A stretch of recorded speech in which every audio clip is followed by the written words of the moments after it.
Good afternoon বন্ধুরা, কেমন আছো তোমরা সবাই? আশা করি ভালো আছো, আমিও ভালো আছি তোমাদের দোয়ায়, আল্লাহর রহমতে। সো বন্ধুরা, এখন অনেক বেলা হয়ে গেছে, আমি এখন রান্না করতে এসেছি। আজকে আমি কিছুই রান্না করব না, সাদা মাটা বেগুন আলু মাছ করব। তার জন্য আমি আগে থেকে সব রেডি করে রেখেছি। দেখো এইখানে মাছগুলো ভাজা হচ্ছে কড়াতে, অলরেডি মাছগুলো ভাজা হয়ে গেছে। এগুলোকে আমি আস্তে আস্তে হালকা হালকা করে ভেজে নিয়েছি। এগুলোকে আমি আস্তে আস্তে তুলে নেব, কারণ হালকা হালকা করে ভেজে নিয়ে না ভাজলে মাছের আস্তে গন্ধটা যাবে না। তো আমি এগুলোকে তুলে নিচ্ছি বন্ধুরা।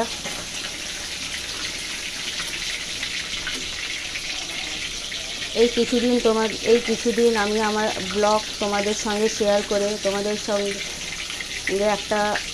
একটা মানে আলাদাই সম্পর্ক গড়ে উঠেছে।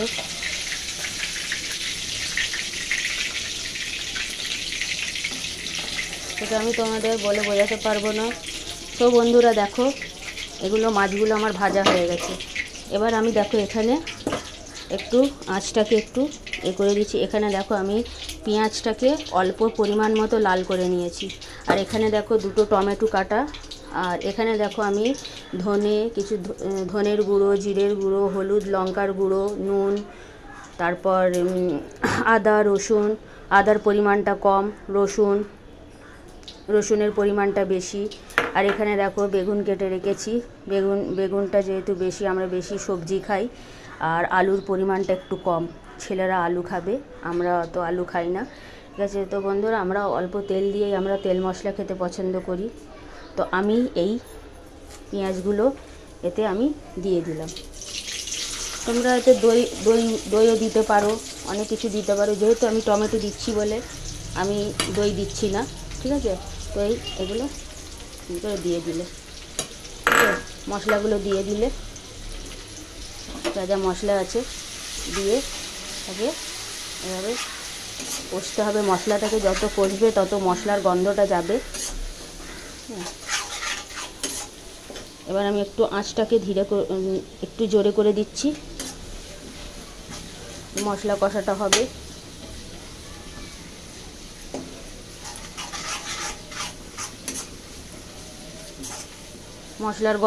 মশলাটা কষা যত ভালো হবে তত তরকারিটাও টেস্টি হবে। এই দুটো আমি দিয়ে দিচ্ছি, টমেটো কাটা দিয়ে দিলাম। এতে আমি কি দিয়েছি সেটা যেহেতু আমি টমেটো দিচ্ছি এই জন্য আমি দই দিতে পারছি না। দইও তোমরা দিতে পারো, বাড়িতে দই থাকলে দই দিতে পারো। এতে আমি ধনে গুঁড়ো, জিরে গুঁড়ো, গোলমরিচ গুঁড়ো, আদার পরিমাণটা কম, আগেও বলেছি রসুনের পরিমাণটা বেশি দিয়েছি। আর হালকা করে মাছগুলো ভেজেছি। এটাকে ভালো করে মশলাটাকে কষতে হবে, তার জন্য আমাকে একটুখানি জল নিয়ে নিতে হবে।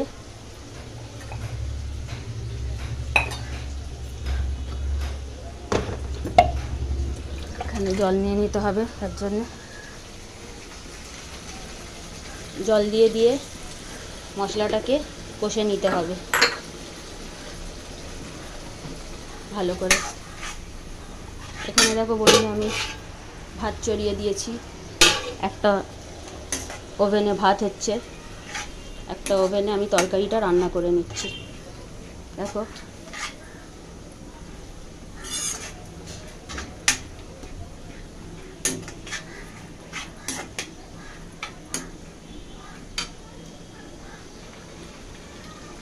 মশলাটা কষা হবে তত ভালো।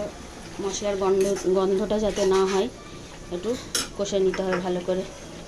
একটু জল দিচ্ছি, দেখো আর একটু জল দিয়ে দিয়েছি।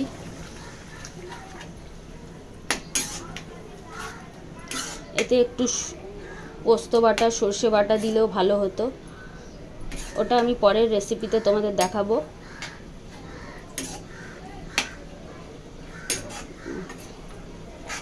এভাবে এখন বাড়িতে যা ছিল তাই দিয়ে রান্না করেছি, ঘরোয়া রান্না।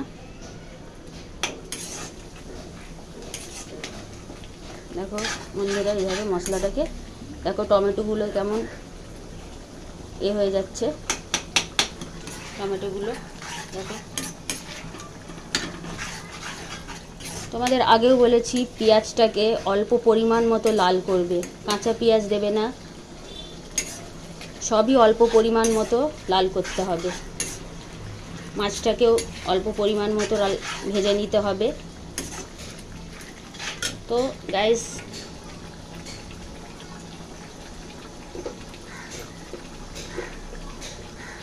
আমি এবার এই আলুগুলো আর বেগুনগুলো এতে ছেড়ে দিচ্ছি।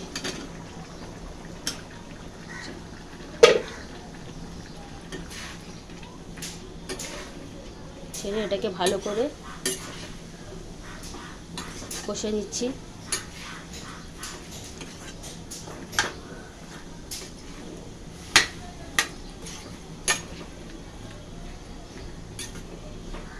ভালো করে এইভাবে তোমরা মিলিয়ে নেবে।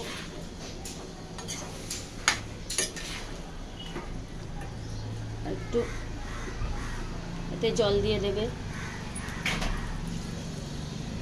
পরিমাণ মতো জল দিয়ে দেবে এতে।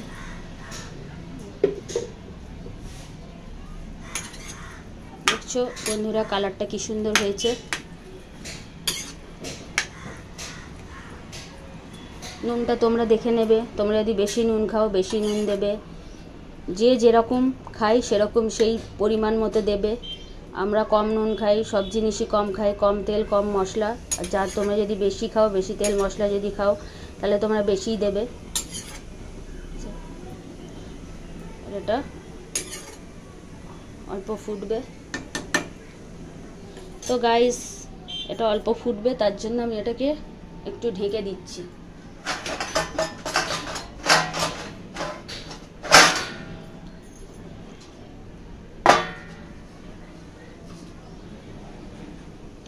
এটা অল্প ফুটলে মাছগুলোকে এর ওপর বিছিয়ে দিতে হবে।